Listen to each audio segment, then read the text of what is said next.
যশোর বাংলাদেশের একটি প্রাচীন জেলা, যার ইতিহাস ও ঐতিহ্য বেশ সমৃদ্ধ। এটি প্রাচীনকালে ভাঙ্গা, পাণ্ডু, সমতট ও বঙ্গরাজ্যের অংশ হিসাবে ছিল এবং বিভিন্ন সময়ে পাল, সেন ও মোগল শাসনাধীনে ছিল। ১৯৮৬ সালে ব্রিটিশ আমলে এটি প্রথম জেলা হিসাবে প্রতিষ্ঠিত হয় এবং ১৯৭১ সালের ৬ ডিসেম্বর বাংলাদেশের প্রথম জেলা হিসাবে মুক্ত হয়।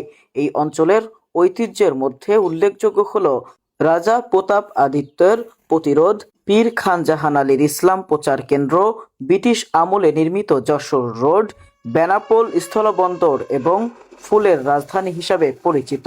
যশোর জেলার ইতিহাস। প্রাচীনকালে যশোর অঞ্চলটি গঙ্গা, পদ্মা, পল্ল দ্বারা গঠিত একটি ভূভাগ ছিল। এটি সম্ভবত তাম্রলিপ্ত এবং ভাঙ্গা রাজ্যের অংশ ছিল।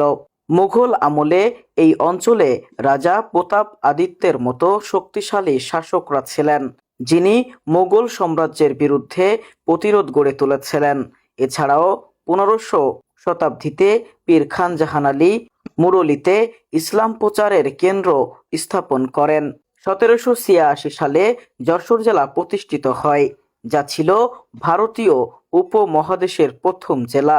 ব্রিটিশ সরকার এখানে একটি বিমানবন্দর নির্মাণ করে এবং বিখ্যাত যশোর রোড তৈরি করে। ১৯৭১ সালে যশোর সেনানিবাস থেকে বাঙালি সেনারা বিদ্রোহ শুরু করে এবং এই অঞ্চলে মুক্তিযুদ্ধের প্রতিরোধ গড়ে ওঠে। ১৯৭১ সালের ৬ ডিসেম্বর যশোর বাংলাদেশের প্রথম মুক্ত হওয়া জেলা হিসাবে ইতিহাস সৃষ্টি করে।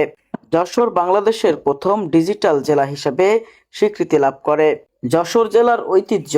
ব্রিটিশ আমলে নির্মিত যশোর রোড এবং বিভিন্ন ঐতিহাসিক নিদর্শন যেমন কালেক্টর ভবন, জেলা প্রশাসকের বাংলো ইত্যাদি উল্লেখযোগ্য।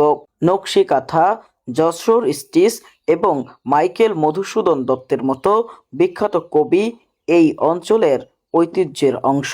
বেনাপোল স্থলবন্দর একটি গুরুত্বপূর্ণ অর্থনৈতিক কেন্দ্র এবং যশোর বাংলাদেশের ফুলের রাজধানী হিসাবে পরিচিত, কারণ এখানকার গদখালি থেকে দেশের ৮০% ফুল সরবরাহ করা হয়।